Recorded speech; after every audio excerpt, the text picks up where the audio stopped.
right, to keep up with keeping your lives tight.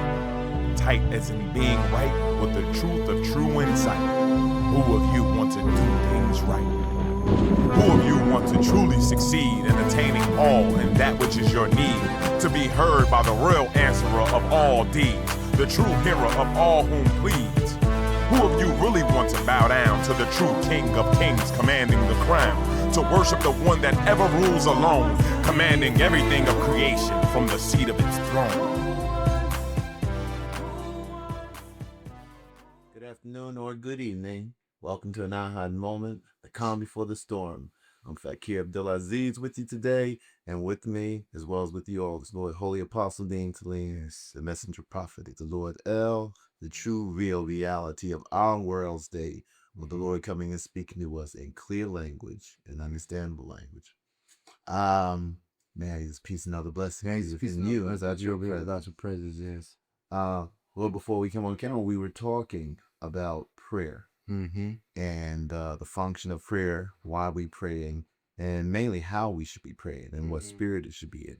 Right. You give us with the statement of you should be praying for the purpose of giving something and not seeking something. Yeah. Praying for purpose, doing so in the humble spirit. Well, you know, it's just ironic that, well, it's how can I say this? My Lord said to me, where did that word come from? Pray. In prayer. You know? And ever since then, anytime somebody speak to me about praying, I see P-R-E-Y or P-R-E-Y-I-N-G. Praying. Like a praying mantis. You know? And I can't help it because it posed that question to me, and it said, that's not what we're supposed to be doing. It's like we're not supposed to be praying upon it. You know, and that's what most people do when they go to their prayer carpets or their mantles or whatever. They start begging the Lord for things. You know, looking for His kindness and His mercy and His compassion and forgiveness so that they could get things from it. You know, but it said we supposed to, you know, be asking. We supposed to be begging. We supposed to be communicating. You know, and so many of us have forgotten, people, mankind have forgotten that we supposed to be communicating with our Lord. You know, speaking to it and offering ourselves in our so-called prayers. We supposed to be giving something up, seeking to give something up, not seeking to get something, you know, from it. Because see, the whole concept of the Lord El manifesting as the Lord and Lord giver, and is that we're commanded to be a certain way. We say that it is the best knower. It says that it is the knower of all things. It knows us better than we know our own self. It is closer to us than we are to our own jugular veins. It is our guide. It's the guide of all things. It's the one to be trusted, and so forth and so on. But we want to go and ask to be guided by our own selves. We say, oh, Lord, guide me. When it starts guiding, we start wrestling for the reins, wrestling for the steering wheel, wrestling for the guiding apparatus to take charge instead of letting it do what it does. You see, willingly. And so we get lost and forget that when we get down on our prayer carpets, we supposed to be speaking to it as though we see it, although we don't see it, but believe and have faith that it is truly there until we get certainty through experience that it is there. You know, hope is a good thing. My wife always told me I need more hope, because I hadn't lost hope. I need hope. And I said, yeah, I'm tired. It's not so much the lack of hope. But I remember in the beginning, I had a lot of hope. But with that hope, I had a lot of trust. And I had a lot of belief. Not a lot of belief in it, but a lot of belief that I could get to it and that it will communicate with me and teach me how to understand and be in it. You see, a lot of people believe that they believe in it, not knowing it. So when they come to a misunderstanding about it, then they fall weak on the false belief that they have, and then they turn into hypocrites or just disbelievers. Okay. But I believed that I could trust it, the unknown, the unseen, the unheard. And I believed in the words that I had read that came down from the heavens through its messengers. So I trusted those words and I looked for it. And I learned early not to ask of it for anything because it knows what is best for me. If I ask for this and that and this, that, and the other, then I'm trying to take charge of my own self and not let it take charge of me. Now, if I take charge of my own self, I'm not even the second best knower of myself. The angels know me better than I know me. You know?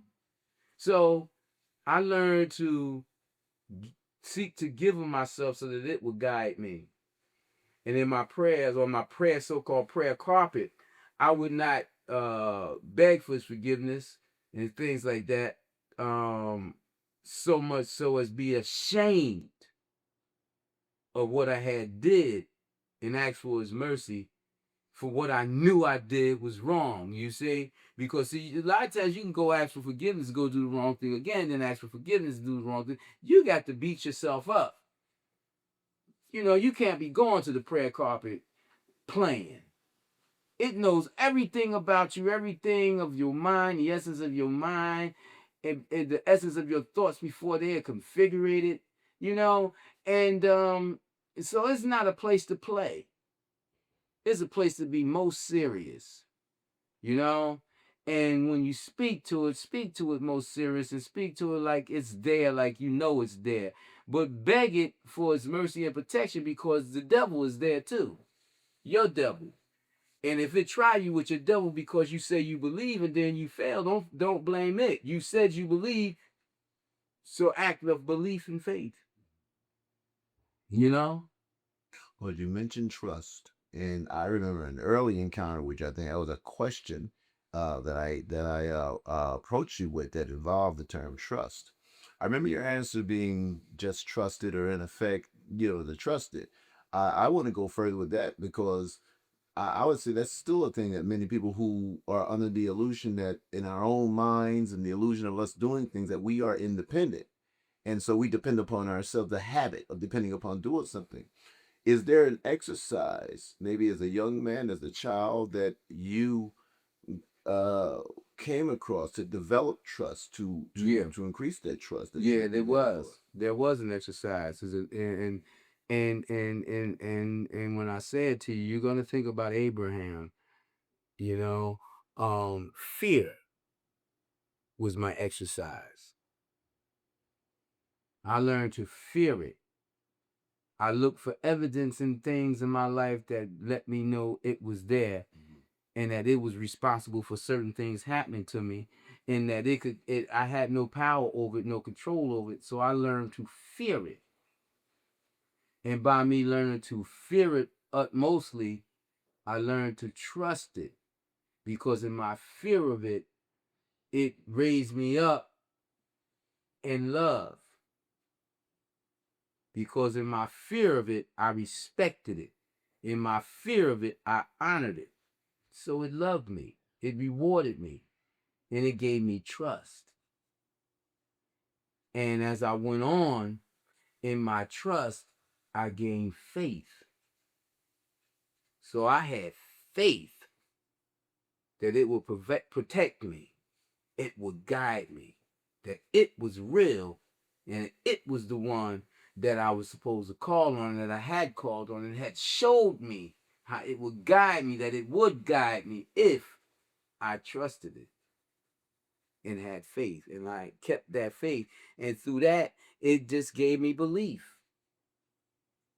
It just raised me from one stage to the next stage to the next stage, higher, higher, until I came into complete certainty and entrenched it and gave myself up and became at one with it, where there's no escape now.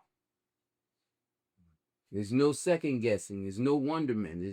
It's there. It's alive. It's now. It's always. It's communicating. It's guiding. It's always. It's first, last, foremost, inmost, outmost. It's all me. You talk about fear, Lord. When we're saying the exercise will be to recognize its protection. We use the terminology, there's a thin line. So the thin line that describes protection of Ahezaah, Lord El, over us. You know, how close you are to annihilation, a danger, whatever it is that we are fearful of. So we're telling you, recognize it in all your encounters in life, and when something comes, because I just personally recently had an incident that happened to me, and recognize how vulnerable I was in a number of people, you know, co-workers, as a matter of fact, how vulnerable we were to a certain thing. And then the recognition that, okay, you know, there's that thin line, protection of Ahezaah, you know, and this time, you know, why, you know, this time. So that's the type of recognition we should have, of fear of it. Yeah, you should recognize that you'll see. People say, yeah, man, you know, I want to thank Allah because my life was in danger today, you know, and this could have happened to me, and that, you know, and I just thank Allah. I thank Allah. I thank Jehovah. I thank whomever they want to call its name. Not realizing, for the lack of wisdom and insight, awareness, that every day you're in danger. Every moment you're in danger. But the reality keeps you safe. It's just that when you recognize a danger, then you say, I'm in danger. You're always in danger. Always. If the Lord stopped breathing life in you in this moment, what's going to happen to you? If it cut off your ability to breathe this atmosphere, the essence of this atmosphere, what's going to happen to you? I sit up here and I have nerve damage in my finger right now from an accident and working. And it shoots up, you know, and it reminds me that I'm vulnerable to injury. I'm vulnerable to harm if it don't protect me. But by the same token, the same shooting up here, I've had many experiences where I had no nerve injury damage and got the same kind of shocks from it touching me to call my attention to something. So I know that even with this injury, it's the reality of my injury, because even without the injury, it could bring the same effect on me. The injury that I'm aware of. And I wasn't even aware of when I did what I did to myself. You see? So it's like people only relate, well, in general, people relate when they are reminded, you know, by some recognition, some form of recognition. When that danger, that situation, or something similar to it, heavier or as heavy, is always there. It's always there. But we walking in its mercy. We striving. We living in its mercy. I think the Psalms is a yea, though I walk through the valley of the shadow of death. Whereas let's say I will fear no evil. It doesn't fear no evil, but that's by acknowledging that it's walking in the shadow of death or in the shadows, it's always surrounded by something that could bring you danger. Right. You know, yeah. And then you have to think about the prophet who said that. What was he thinking when he said it? I will fear no evil. What was his level of his concept of thinking about evil? What is evil? You know? When I read that and hear that, I think his level was evil, the evil of everything. Some people think it's just in the ghetto or in the hood, you know, the evil down there in people. Nah, it's the evil of everything. The separation from the Lord El in people's concept of thinking. That's evil. The Lord El explained to me that evil is a separation from it. That's why I said man was created of evil and evil. Why? Because when man was created and it was born into this world, it was born away from what they had recognized and was aware of in this life. So it was born into separation. Now you got to come out of evil back to the holy, to the wholeness. And that's what our journey is about. The Lord gave me a blessing to remember things that happened to me in the womb, my conversation with it in the womb of my mother. Then it went further and took me back to before this life and reminded me of my conversations and my situations with it and certain people and before I was put into the womb to be born into this life. And it reminded me of when I was first born and how I realized that it was in this world as well. And that's a great blessing. Now, some people say, man, that's too deep. But nothing's too deep for the Lord. Nothing's too deep for the Creator. Come on, you being alive today is deep. But how many people value their life and say, wow, this is deep. I'm alive. I'm a miracle. This is a miracle.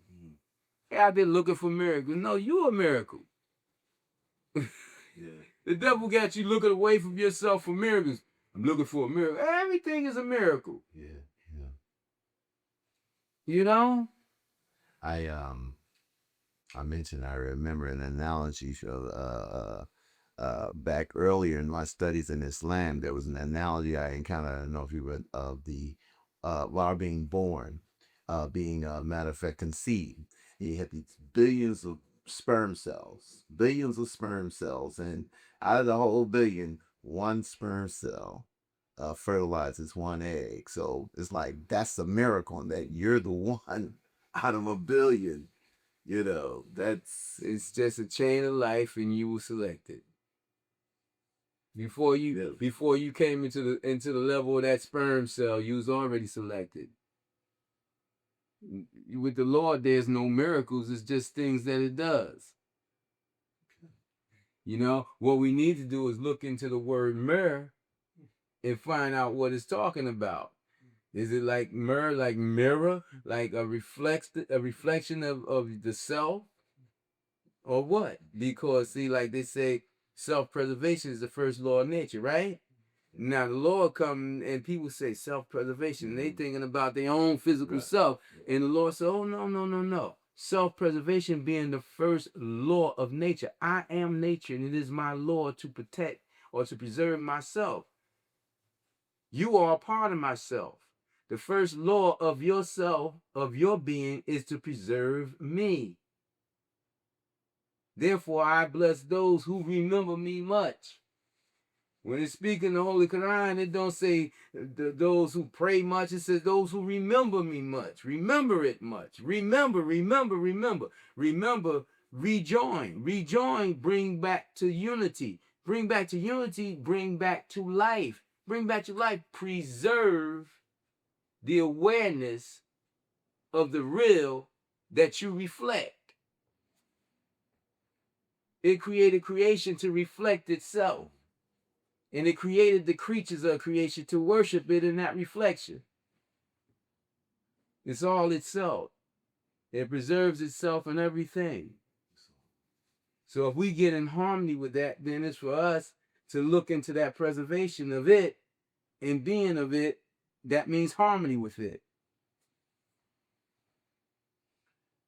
When we're talking about prayer, and I think there was a time we said a better term would be the praise. It's the praising of it. Yes, it's the praise. They didn't transform praise to prayer.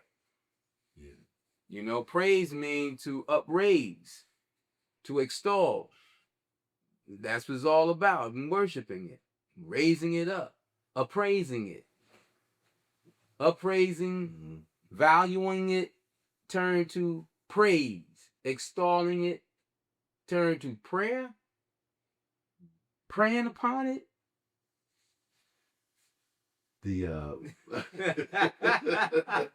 Huh? Hey, you just answered the question that I'm gonna have, because in that was in the conversation whenever we're talking about humility and in giving praise to Ahezaah and being, but you say when we come to prayer, you got to come to give something and not ask for something, but the giving is the praise of it.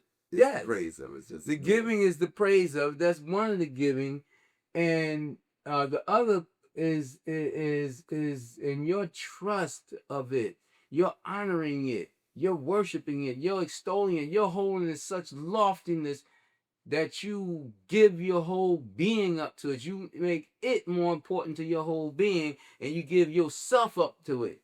And it says that in its appreciation of you for doing that, it will save you. It will relieve you from the conflict of the otherness of it. Give you harmony. peace. Peace. That's salam. Yeah. You know? That's what's appreciation. See, it is the law and it is the order and it's the cause and it is the fact of everything. Well, it gives us life and then it gives us conflict in that life. It gives us rewards of good and it gives us our punishment for bad. But it is the doer of all things in us. And it's for us to understand that and beg of it to take us away from ourselves, our own individual selves, and bring us up to it. Because, see, a lot of people can't understand the concept of giving themselves up when Jesus said, it's better to give than to receive. So give yourself up. Don't be looking to receive nothing. That's what it was talking about. Stop going there praying, begging for something from it. But go to give something to it. Huh? And then people start saying, Jesus said it's better to give than to receive, so give to me. Jesus wasn't talking about giving to another man. Jesus was talking about it's better to give to Ahezaah or Allaah than to receive, seek to receive from it. The devil always turns you away from Allaah to man. So that whole Christian philosophy has fallen on it's better to give than to receive. And then you got all these people out here that's taking advantage of other people trying to get from them. You know, the Lord said turn the other cheek. So pow, turn the other cheek. You know, the Lord says it's better to give than to receive. Give me what you got. We weren't talking about man. What man do is mess up everything. It's better to give the one who you say you know you better than you know yourself, know that what you need better than what you know that you need it. It's better to give yourself up to that and let it be the one that's guiding you and pointing you and taking you to the things that you need in life. You know? The trust. And back to the trust.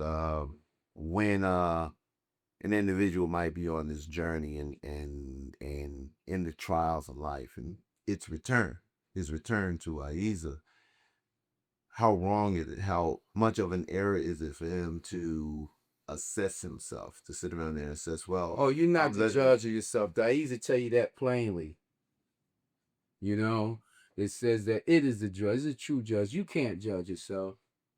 In a moment, you're biased. Nor should he seek out any assessment. Of himself? Yes. You can't do it. It's not right for you to do it. You know? There's an old saying, don't judge an unfinished book. Or don't judge a book by its cover. You know? If you don't open it up, you just attracted to the cover, you don't know what's in it. You read a book and it's not finished, you know. I had a situation the other day. I was shopping for some wood, you know, do some carpentry. And this guy at the store, he's very persistent. He gets on your nerves, you know. You got all kinds of people who buy things, you know, and then you got all kinds of salesmen. And I'm the type of person that sometimes, you know, I can say what I want. If I want your help, I'll ask for your help. If I say I don't want your help, don't be following me around the store, please. You know, and this guy, the kind of guy, he follow you around. stay close to you and just don't leave you alone. You know? And one morning I went there, and here you go again. And he asked me, can you need help? Can I help? I said, no, sir, I got this. I don't need any help. You know? Now I'm still like on him in my mind about all these other times. So here you go again. Here you go again. So about 30 seconds passed by, and then I called. I said, excuse me, I can use help for one thing. I can't tell what's the price on this because of the way your tags is. I said, I think it's $10.99, but it got one here that says $13.99 that has the same picture. So he said, come to me. He got the thing in his hand to check the barcode. Right. He comes to me, and another guy come with him. But I'm focused on him. And this guy isn't even dressed up in the uniform that says he worked there. And he said, what are you using that for? This is early in the morning. I still had rocks in my eyes, man, from getting up. I turned to him, and I said, none of your business. And he said, oh, you don't have to be rude. And then I said, why did I say that to him? You know, oh, this guy. And then before I could even think further, the other guy said, yeah, wow, you don't have to be rude. The salesman. The other salesman, yeah. And I said, look, I wasn't trying to make you angry, because the guy seemed a little angry.